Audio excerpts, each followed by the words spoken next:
This is an overview of Chapter 18 on sterilization and disinfection. So we have some objectives here. I think everyone has been sent this PowerPoint. Please let me know if you need it. So definition of terms. Sanitization is a process that removes organic material and makes it to a safe level for microorganisms. A safe level by reducing the number of microorganisms. So organic material, when we talk about that, or organic matter, is any kind of blood or body fluids, any kind of tissue that's been removed from the body, anything that can possibly contain a microorganism or a pathogen. It's important that articles be sanitized before they're sterilized or disinfected. Decontamination, that's the use of a chemical. It's physical or chemical means to remove or destroy pathogens on an item. So that makes them so they're no longer capable of transmitting any kind of disease, and it makes the item safer to handle, so it's safer for you and your patient. Detergent is what we use to it's an agent that cleanses, it emulsifies or removes dirt and oil, gets rid of it. And then a disinfectant is something that we use to destroy pathogenic microorganisms. Usually we use that on inanimate objects like surfaces. And it's important to know that that disinfectant does not kill spores, bacterial spores, and we're going to talk about those next. So a bacterial spore, that is a thick-walled capsule. It's very hard that some bacteria can form by losing moisture and condensing their contents to contain only essential parts of that protoplasm of the cell. So I know we talked about the cell some, but that protoplasm portion is what helps this bacteria turn into a spore. It represents the resting and protective stage of bacteria, and it's more resistant to conditions that we apply to objects or things to kill that bacteria. So when it's a spore, it's harder to kill or get rid of. Favorable conditions cause the sperm to germinate into a vegetative bacterium. So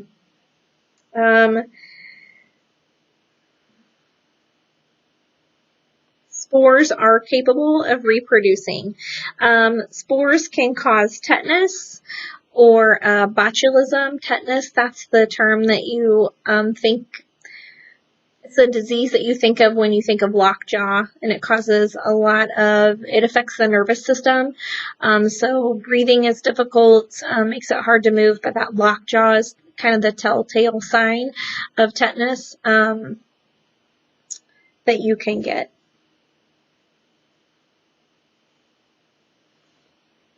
So sterilization, that's the process of destroying all forms of microbial life. What is different about sterilizing something is that this includes destroying all spores. So when something is sterile, it's free from any microorganism and any spore. And there can be no degree. Something is either sterile or it's not sterile. Hazard communication standard. This continues with some OSHA discussion, and the purpose is to ensure that employees are informed of the hazardous chemicals that are in the workplace that you can come into contact with. So chemicals can be in any kind of form. It can be liquid, gas, it can be a solid. So liquid forms, we can use something to sanitize things, maybe disinfectants. Solids might be a battery. Batteries have a chemical that need to be disposed of properly and can be hazardous. Gases can, of course, be oxygen or liquid nitrogen, and those can also be a hazard when used in the workplace. So what makes those things hazardous chemicals is that it presents a threat to the health and safety of an individual that comes into contact or is handling that chemical. Hazardous chemicals can be corrosive. Liquid nitrogen can be corrosive. toxic or carcinogenic. I'm jumping around a little bit. Sometimes the disinfecting wipes or sanitizing wipes that we use can be toxic to your skin or can be cancer causing. Carcinogenic means cancer causing. So it's important to know how to handle those chemicals. They can be irritating to the skin. Some are flammable. We talked about oxygen. Oxygen is very flammable. Sometimes they can be reactive. So depending on what they come into contact with, they can react. Hazard chemicals are also used in the home. So bleach, that's a chemical that we use in the office as well as at home. So it's important to use those things only as directed, and that we're teaching our patients to do so, and that they're keeping away from children, and that we have poison control phone number available when needed. So in 2012, the Hazard Communication Standard was revised, and what that included was globally harmonized system of classification and labeling of chemicals. That's a mouthful. GHS, and it's set forth by the United Nations. What this does is that classifies chemicals according to their health and physical hazards, and it requires the use of a very standard format for labeling containers and the development of SDS. SDS stands for Safety Data Sheet.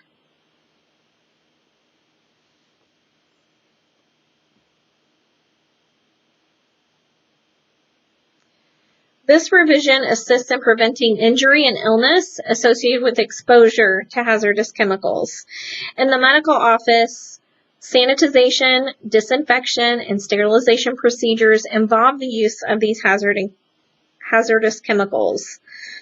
So having this information allows employees to quickly obtain information for safe use and handling.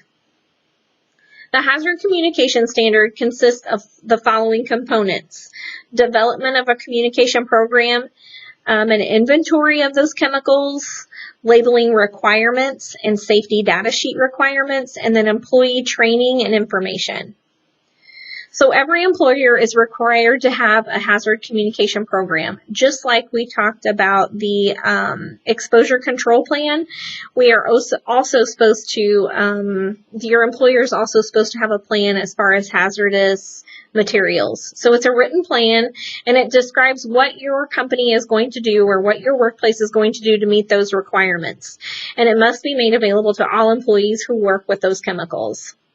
So it's required that you have the HCS, and the employer must develop and maintain that list of hazardous chemicals, how they're used and stored in the workplace.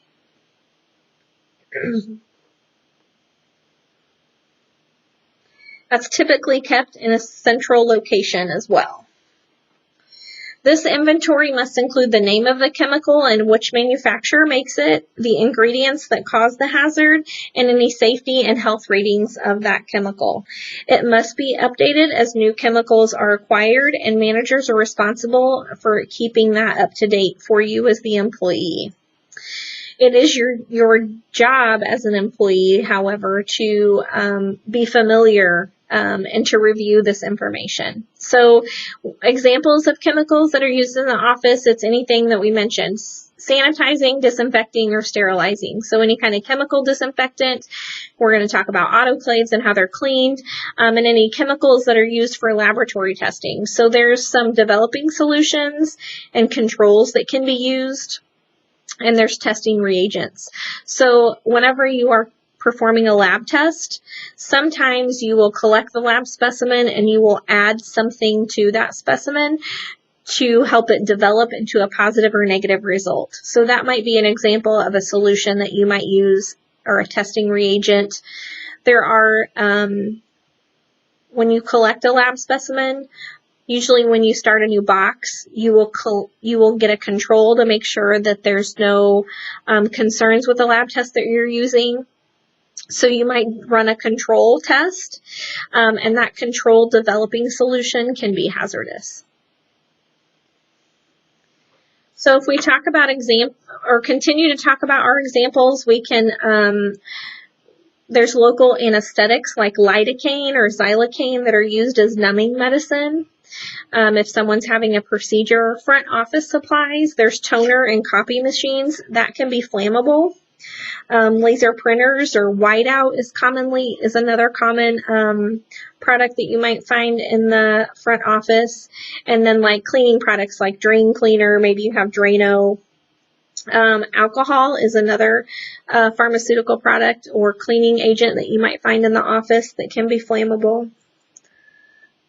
So when we talk about labeling these chemicals, the manufacturer must provide a label for these hazardous chemicals with a warning when it's something that's dangerous. So it's possible hazards of the chemical as well as steps that you need to take to prevent or lower risk from that causing injury to you. They might use words like warning or danger. There might be pictures. Maybe it shows something as a flame. There might be symbols like the biohazard symbol to indicate any kind of physical and health hazards. There are some examples in your book on page 322 so that you can see kind of what that looks like. You can also look in your own cabinet and see what kind of maybe cleaning supplies you have and see what kind of warnings or labels are on there as well. So if a label falls off or is damaged, you must find some type of replacement. Or if it's transferred to a new container, then it must have a label as well. The manufacturers must label hazardous chemicals with the following information. So the product identifier, how the chemical is identified. Supplier identification, their name, address, a phone number of the manufacturer in case you need to call for a new label, maybe you need some additional information. And then a GHS signal word, so a word that indicates the level or the degree of severity of the hazardous chemical and to alert the user of that hazard so that it can be easily found. It's something that they want to be able to see at a glance. Again, that warning or danger, something that you can identify quickly as a hazard. There's also a hazard statement, so a phrase that describes the types of hazards associated with that chemical, and then the degree of that hazard. There's also some pictograms that GHS has, and it's a standardized group of symbols that allows employees to easily identify the type of hazard associated with that chemical. Again, on page 322, there's figure 18.2 and 18.3 that can be helpful to show you those pictograms that you might see. A precautionary statement is a phrase that describes the recommended measures to be taken to prevent exposure. So any kind of PPE that you might need, gloves, eyewear, maybe you need to make sure you're in a well-ventilated area. And then they can supply supplementary information as well, where it's information that they might find helpful for you to have on hand.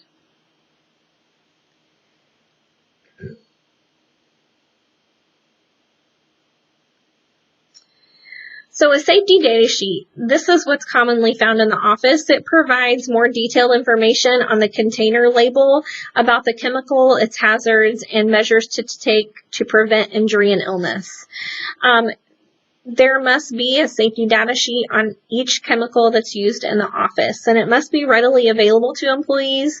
And it's important, again, that you review this information so you know what to watch for. Again, it must be provided for every chemical, and it must be replaced if it's missing. It might be available on their website, so that's one way that manufacturer information could be important. If the hazardous chemical is used the same way that a household consumer would use it, like whiteout, then you don't have to have a safety data sheet on file. If you're using it differently, like we talked about in our chapter, I think 17 discussion, if you're using bleach to decontaminate blood spills, then it would be a different way. You're just using it as a disinfectant at home. So if you're using bleach in that way, then you would need a safety data sheet on that product or that chemical. So what needs to be on the safety data sheet? Let's talk about those things that need to be on there. Some type of identification, the name of the chemical and the generic name. So sodium hypochlorite, that's the generic name of bleach. Again, manufacturer's name, address, and emergency phone number. It must also include the recommended use of the chemical and any restrictions. So don't use this in an enclosed area. Don't use this with another specific product. And then the hazards identification. So the classification of the chemical, the signal word, the hazard statement, pictograms, and precautionary statements. And the SDS must be up to date. The hazard communication standards requires that manufacturers of hazardous chemicals follow those GHS guidelines when they have a safety data sheet. And the reason for that is so that it's standardized and it follows a specific sequence so that the employee can find it easily. The composition and information of ingredients, so the list of ingredients, and then any first aid measure that an individual needs to know in case they are exposed to that chemical. If that chemical is flammable, so what to do if something occurs, then the type of fire extinguisher you might need. I believe there's still ABC fire extinguishers, so which fire extinguisher would you use for that specific chemical or hazardous material? I should say hazardous chemical, sorry. And then accidental release measures provides recommendations on how to respond to spills, leaks, or releases. And then any kind of personal protective equipment you need to wear while you're doing that cleanup. Handling and storage, so just how are you supposed to handle it and how are you supposed to store it. Maybe it needs to not be exposed to heat or cold, and then exposure control limits, engineering controls, and personal protective measures for yourself.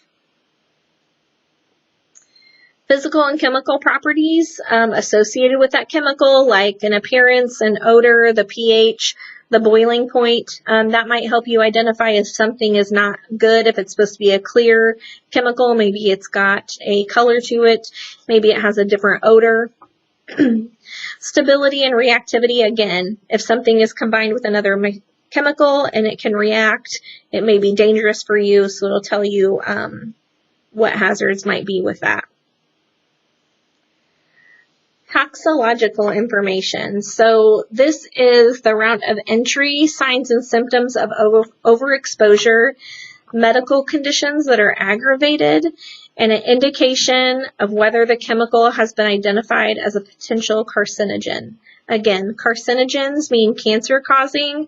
So if this gets in your mouth, if it gets in your eyes, if it's ingested, what are you supposed to do after that? Again, having poison controls number is very important. Ecological information, so information to help determine the environmental impact of that chemical if it goes into the environment.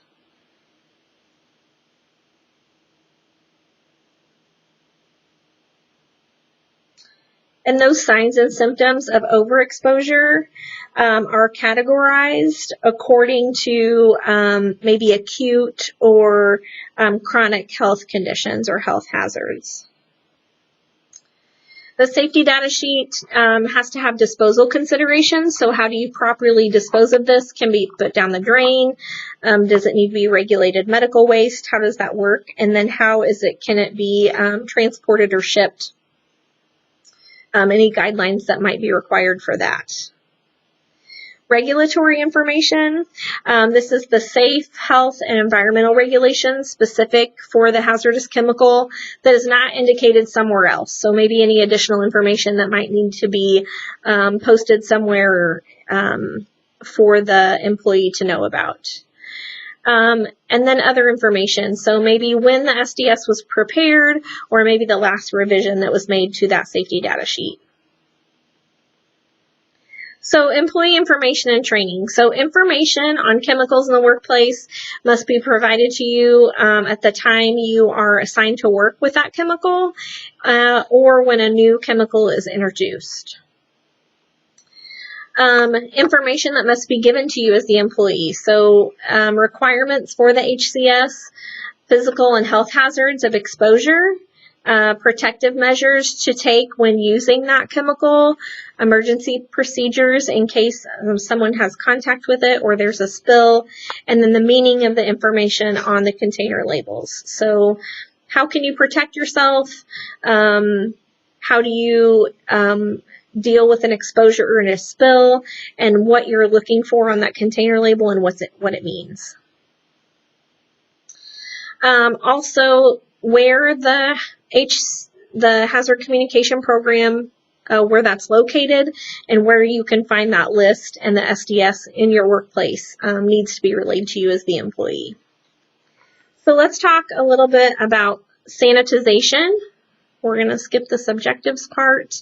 So sanitization or sanitizing is a series of steps to remove organic material and reduce the microorganism level to a safe level. So again, organic material, that blood product, tissue, anything that's left on an article, any organic material can result in something that is not sterile or not disinfected. That material that's left can be a barrier in any kind of agent or chemical reaching the surface to kill the microorganisms needed to consider it to be sterile. Remember, we said it's either sterile or it's not. So we sterilize instruments, most medical instruments. That's the way they are. They're sanitized in the medical office. You rinse. You use a disinfectant, so you rinse that equipment or those instruments to prevent any organic material from drying on that instrument. It just helps keep the instrument in good working condition. It's also removing, any loose debris on the instrument. But when you decontaminate it with a disinfectant, that's when you're going to start to remove pathogenic microorganisms and make the instrument safe to handle. So you might be able to handle the instrument without gloves. So you clean the instrument to remove the organic matter. You rinse it thoroughly to make sure you've eliminated all the residue from the instrument. You want to dry it to prevent any kind of staining or rusting. You want to check for defects and make sure it's working well. And you want to lubricate any hinges to make the instrument function well and last longer. So those are the steps when you sanitize. When you're cleaning instruments, usually that's manual, and you use some type of cleaning solution and a brush. There is an ultrasound method where you can use a machine. This is good because you don't have to handle sharps, and it reduces any kind of sharps injury, and vibrations help remove debris. So it can help if there's hard to reach areas, grooves or crevices, it can reach those areas that are harder to reach. There's something called box locks. And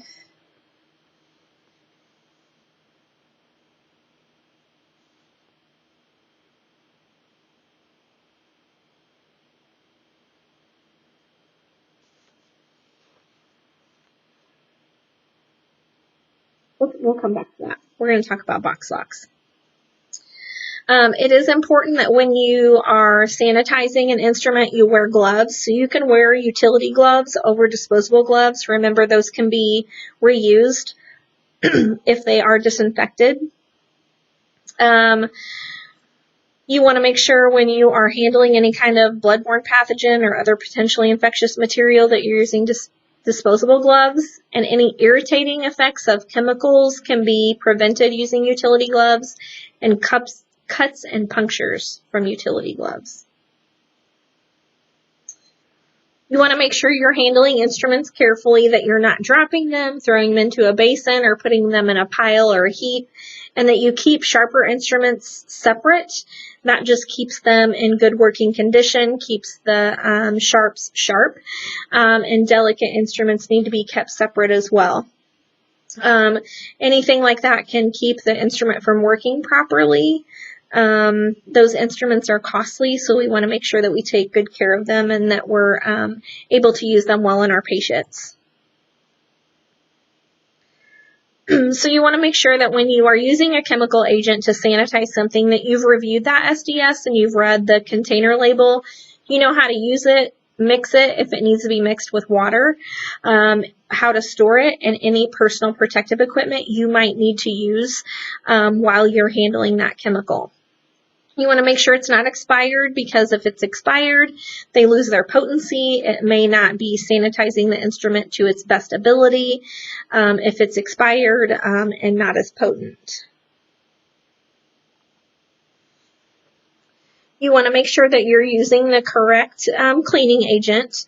Potential hydrogen, that's what pH stands for. So if you have a low sudsing detergent with a neutral pH, that's the best chemical to use to sanitize your instrument. If you're using something that's very sudsy, it may not have the correct pH, and you may not be sanitizing your equipment correctly. You might find this in a liquid or a powder form, and you dilute it with water. You want to make sure, again, that you're never substituting so that you're not altering the pH of what you're using to kill all the microorganisms. Or if you stain the instruments and then it won't work correctly. Again, making sure you're keeping the equipment in good working order. When you're sanitizing, you might use a stiff nylon brush, looks like a toothbrush, to clean the surface.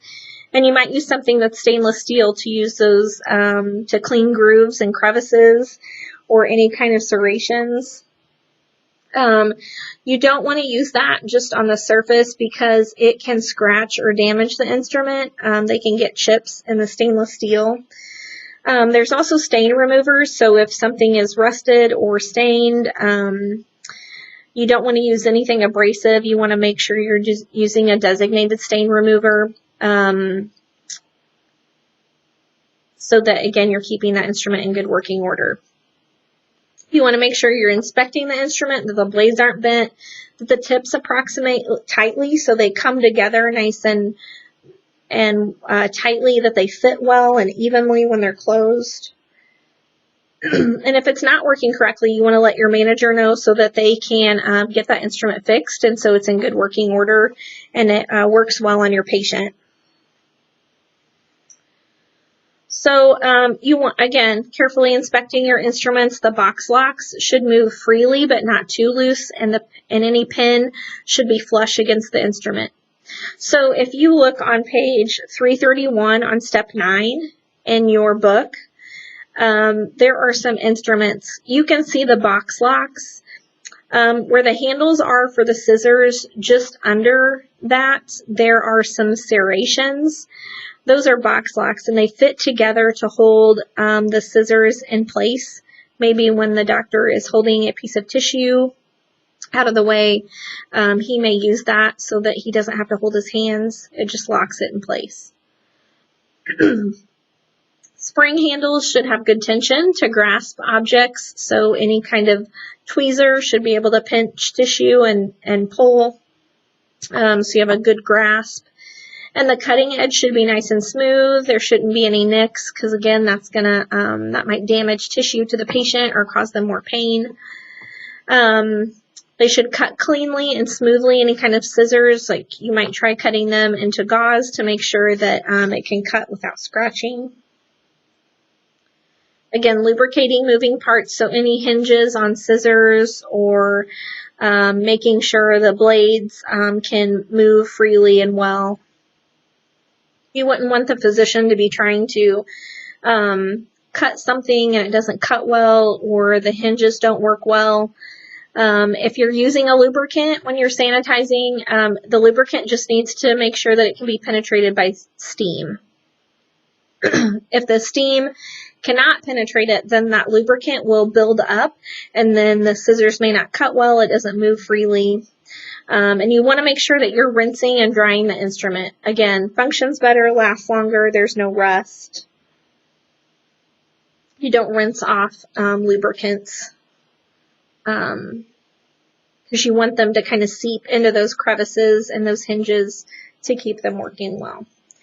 Disinfection is the process of destroying pathogenic microorganisms. This does not kill spores. So liquid chemicals are used for disinfection. On table 18.1, page 333, there's some examples of chemical agents that are used when disinfecting. So levels of disinfection, there are 3: high, intermediate, and low. So that high level of disinfection is going to destroy all those microorganisms with the exception of those spores. And they're used for semi-critical items. So it comes into contact with non-intact skin or mucous membranes. So the example here is a sigmoidoscope. So we talked about, excuse me, the colonoscopy where they go insert a scope into the anus and look into the rectum, into the lower part of the colon or the large intestine. That might be something that is semi-critical that they use within the office that you would use a high level of disinfection. Another example might be a nasal or vaginal speculum in the office. They usually use Sidex with this, and that is pretty popular within the office. It doesn't contain the glutaraldehyde, and it's, or this new version of Sidex does not, and it's less toxic and safer to handle. But the glutaraldehyde is what is the main ingredient in the Sidex that provides that disinfection. It inactivates tuberculi, bacilli, and all vegetative bacteria.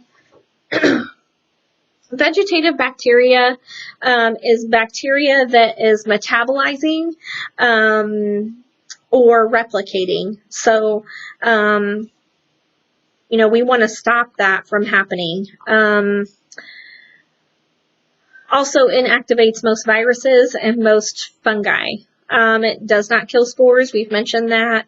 And it can be used for non-critical items. So something that comes into contact with the skin, but not necessarily a mucous membrane.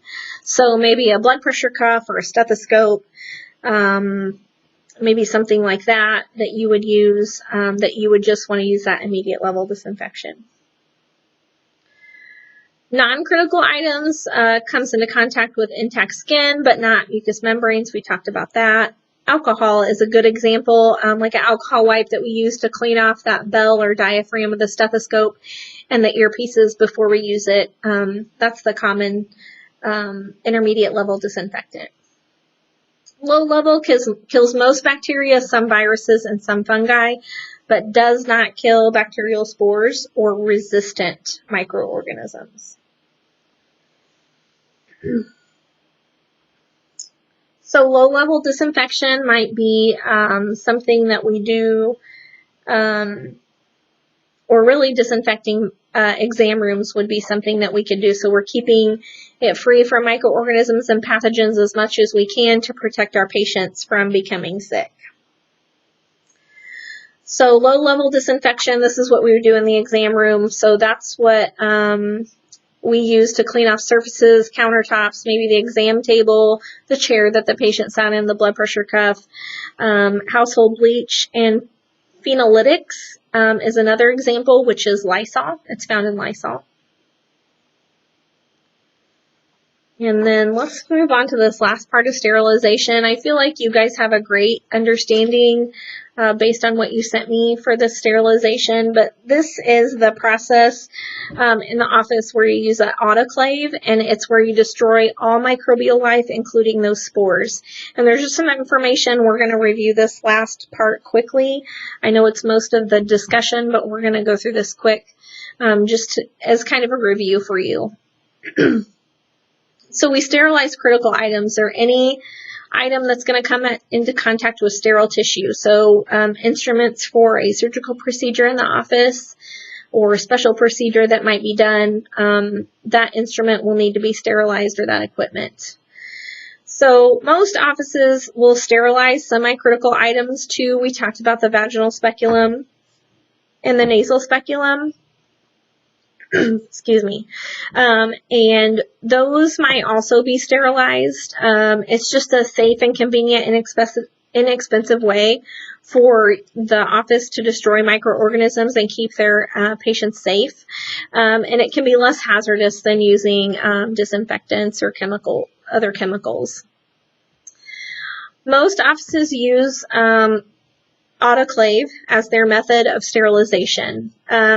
The exception to this would be anything that's heat sensitive. Again, we mentioned that sigmoidoscope that would be damaged by heat, so that's not something you would want to put in the autoclave, but it can be used for other semi-critical and critical items.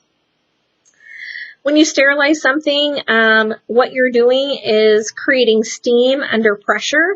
There's also a hot air or a dry heat oven that's just like a regular oven, and then radiation that can be used as well.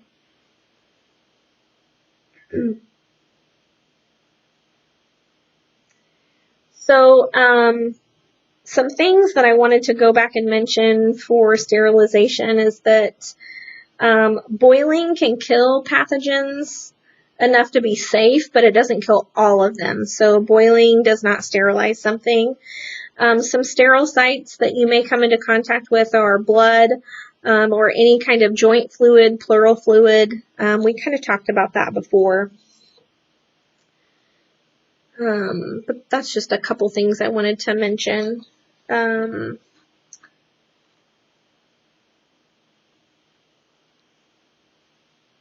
Again, the autoclave is the most common method used in the office to sterilize items.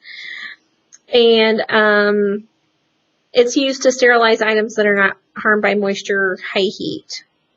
It's an outer jacket and then an inner sterilizing chamber. Distilled water is used, and that is what is converted into steam under pressure that fills that inner chamber up. The pressure itself doesn't kill the microorganisms. It's the high temperature of the steam. So we mentioned boiling water doesn't kill all because it only reaches 212 degrees. When they're in the autoclave, they reach a much higher temperature. So during that process, there's cooler air that's forced out of the chamber, and that goes through a valve, an exhaust valve, and the air reduces the temperature that is adequate for sterilization. So that inner chamber, there's a valve that seals off, and then that allows the temperature to rise. So the cool air comes out through a valve, and then when that air is reduced, that temperature can be reached for being sterilized. And then once that temperature is reached, there's a valve that closes, and then that allows the temperature within the autoclave to rise. The autoclave gets very hot. You don't want to open it while it's in use. Typically, they lock in place, so that's important. The steam penetrates those materials, and the materials are cooler, and so that steam condenses and releases the heat, and then that heat kills all those microorganisms and kills the bacterial spores. Those are the things that we've been talking about that are so hard to kill. It's operated at 15 pounds of pressure, and the temperature reached is 250 degrees Fahrenheit. So remember, we said boiling water is 212 degrees.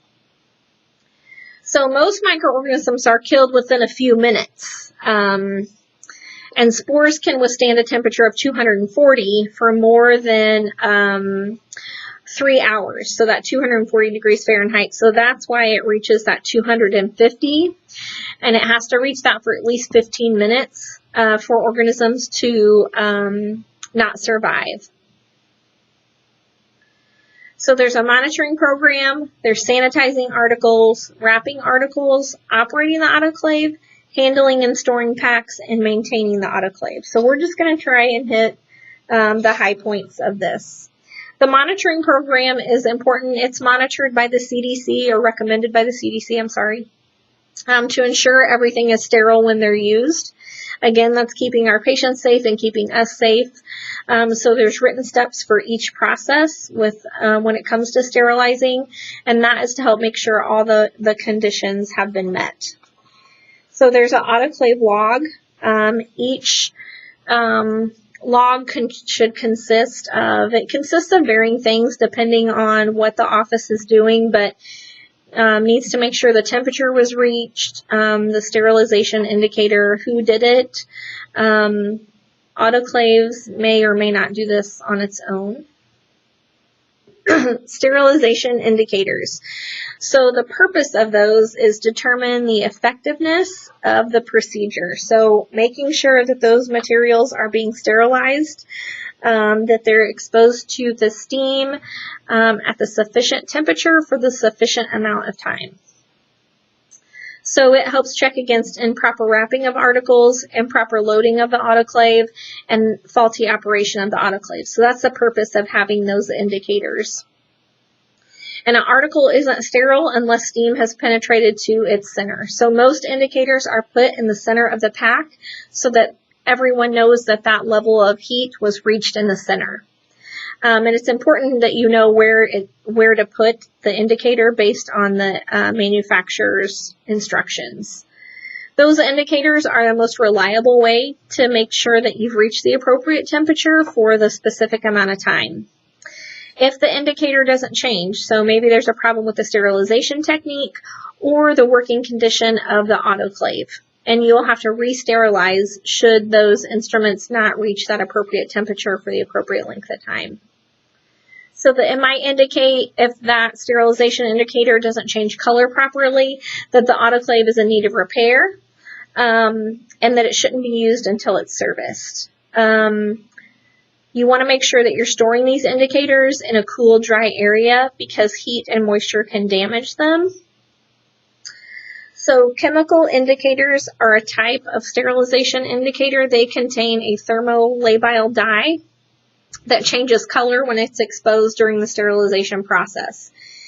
If the indicator doesn't show expected results, you shouldn't use it, and it may not be sterile. It must be re-sterilized. Autoclave tape is a type of indicator.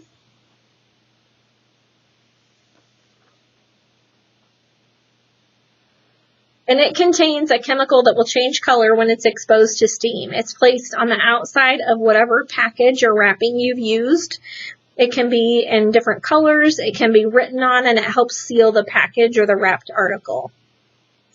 The only problem with the autoclave tape is that it doesn't tell you that steam has penetrated the center of the pack. So you don't know that that item is completely sterile when you're using it. It only says that that article has been in the autoclave for the appropriate amount of time at the appropriate temperature.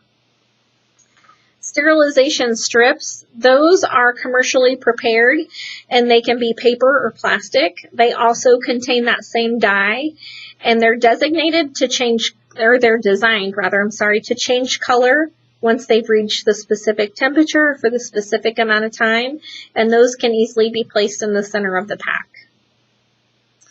Biologic indicators is the best way to determine effectiveness of your sterilization process. And it's recommended by the CDC to be done at least once a week to monitor the working condition of the autoclave. And each indicator consists of 3 tests, and it's living bacterial spores is what they're testing to make sure that the autoclave is working.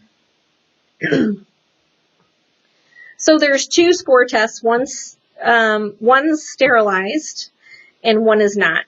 Or 2 spore tests are sterilized, one is not. That one that's not is the control. The 2 are placed in the center or in the autoclave in wrapped articles, and they're in different areas that maybe all the steam can't reach. So maybe the front, the back, or the very bottom of the autoclave. And then after it's exposed to steam, the indicators are processed, and they can be processed in the office or at a lab. But the main goal of that process is that the spore is indicated, so they put it in, you've seen one of those Petri dishes maybe, and they're red, they have like a red jelly in the bottom. And those spores are put into that Petri dish and incubated, so they're allowed to grow any kind of bacteria. And if that sterilization process has worked, then the spores won't be present in the ones that were in the autoclave, but they will in the control. There's also a mail-in method that can be used as well. If the spores aren't killed, then your autoclave needs to be checked. And if the autoclave continues to be in not good working order, it should not be used. The purpose of wrapping articles is to protect those sterile articles from recontamination during handling, and all articles must be sanitized first. Whatever material you're using should allow steam to penetrate, it should prevent dust, insects, and microorganisms from handling, and it should not tear or puncture easily.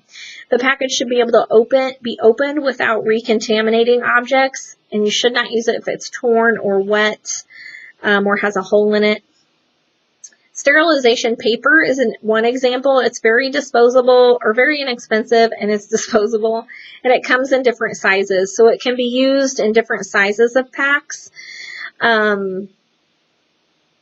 So it can hold on to bigger items, maybe more like minor surgery kits that are put together, where the doctor might need several instruments.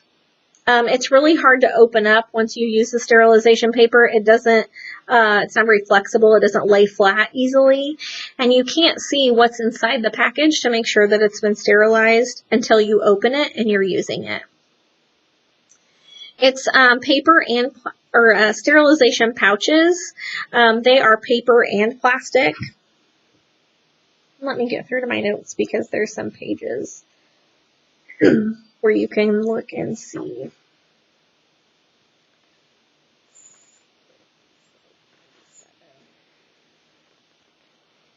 The sterilization paper, there's a procedure for that on pages 338 and 339 in your book, so you can see that. And then the sterilization pouches, those are pretty common. You would see those a lot, I think, in the office. That's on page 340 to 341, and it's procedure 18.3. These are paper on one side, the sterilization pouches are paper on one side, plastic on the other. The plastic part is see-through, and it comes in different sizes. It's peel apart on one end, and then you seal it on the opposite. So you can insert the item on one end and open it on the opposite side whenever it's ready to be used. These are really helpful because you can put those indicators inside the pouch in the center, and you can see it when it comes out of the autoclave and know that your item is sterile. You can also use tape on the outside of the pouch to make sure it's sealed. That's another way of making sure that your item has been sterilized. Muslin, I have not seen this in a long time. It's a reusable woven fabric, and it comes in different sizes. It does lay flat more easily and is you can handle it well.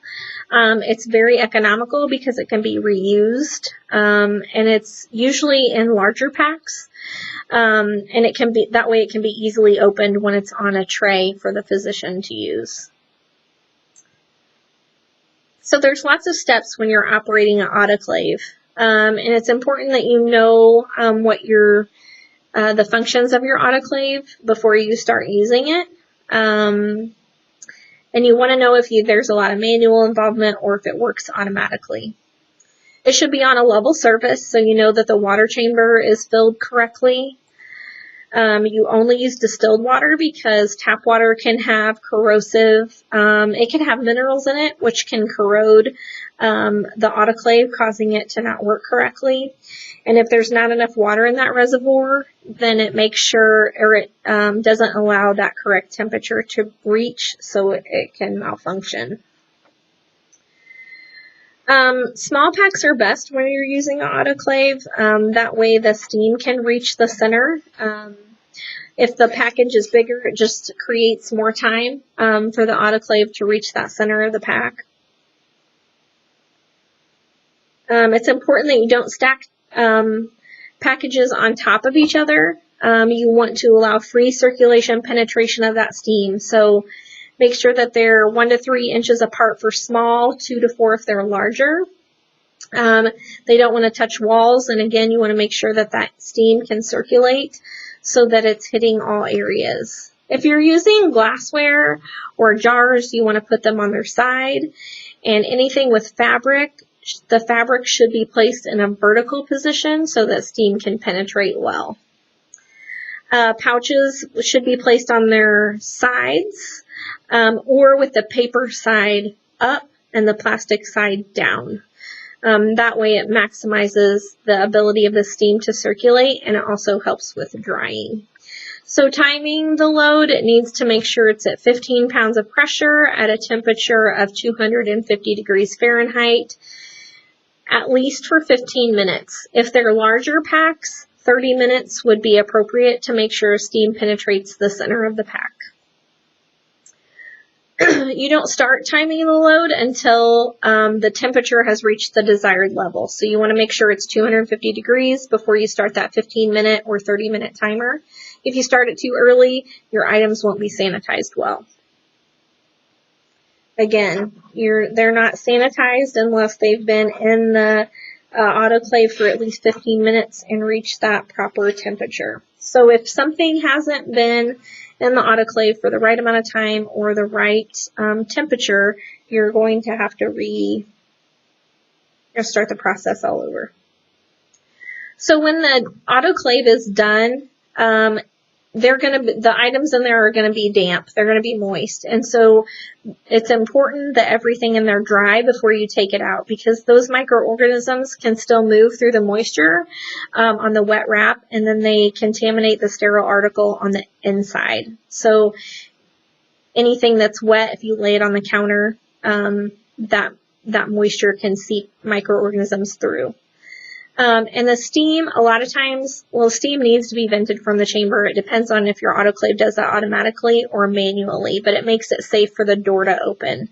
You don't want to open the door all the way, just about a ½ inch. If you open it more than that, it can cause condensation on the water, or condensation of water on the pack. So that will allow moisture and recontamination. So drying the load, sometimes that takes up to 60 minutes. Depends on the size of your pack that you're sterilizing. Event-related sterility. So the sterile pack is considered sterile indefinitely unless an event occurs that interferes with that. So if it's dropped, crushed, stepped on, handled too much, those are things that would make the package unsterile. You want to handle it as little as possible to make sure that you're maintaining that sterility. You want to store the packs in clean, dry areas where it's not going to be exposed to a lot of heat or a lot of cold. You want to put the oldest things and oldest instruments in the front, so anything newly sterilized would go in the back or at the bottom. And you want to check before you store it. You make sure there's no tears or holes before you use it, and before you put it away, and then before you go to use it. It's no longer sterile if it's torn, opened, or wet. You must rewrap and re-sterilize. Maintaining the autoclave, so before you do any kind of maintenance, you want to make sure that it's cool and that there's no pressure in it and that the power cord's disconnected. So it should be wiped down every day with a mild detergent. Use the interior and the inner trays. You want to make sure the rubber gasket on the door, anything damaged on that, there's a rubber seal on the door of the autoclave that seals it when it's closed. And so you want to make sure that there's no damage of that rubber gasket or seal so that the door can close properly. Every week, it's recommended that you drain the reservoir, and this may vary depending on what autoclave you use. And you want to make sure that you're using an autoclave cleaner and a soft cloth so that you're not damaging it. Distilled water, again, don't use tap water when you're cleaning it, and dry it thoroughly. Flushing the system helps remove buildup every month, and there's an air trap jet. And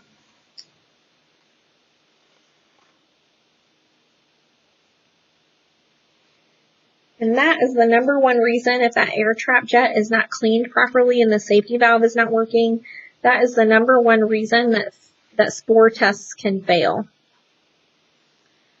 So that's important to keep those areas clean. A dry heat oven is used for items that can't be penetrated by steam or damaged. It's less corrosive and it doesn't dull sharp objects. The longer exposure time is required compared to moist heat like the autoclave. So spores are more resistant, so the dry heat penetrates slowly, so it requires a longer cooking time. and the temperature is 320 degrees for 1 to 2 hours, and it just depends on how large or the item that you're using. You can use aluminum foil, and dry heat indicators are available to make sure that your sterilization process is effective. There's also ethylene oxide gas sterilization, which is a toxic, colorless, flammable gas. It's very expensive and more complex. It's used a lot in manufacturing for like sterile syringes and catheters and surgical packs. That's mainly when that's used. It's not something typically used in the office. Cold sterilization, this might be used if an autoclave is down, but I haven't seen this in a long time. But it's a chemical agent. It has to be designated by the EPA to be used for sterilizing articles. And you completely submerge that article in that chemical for 6 to 24 hours. And if it's longer than that, it can really damage your instruments. So every time you add a new instrument, the clock has to be restarted, and it's only recommended when other available techniques to perform sterilization are not available. Radiation is high energy ionizing radiation, and it's used by medical manufacturers on surgical equipment and instruments that cannot be sterilized by heat or chemicals. So that's the end of that slideshow and the end of that lecture. Again, when you're using the autoclave, a lot of just keeping you safe, that will be hot. So, you know, there's a lot of talk about opening the door when the temperature has reached a safe level. So I hope you have found this lecture helpful. Thank you.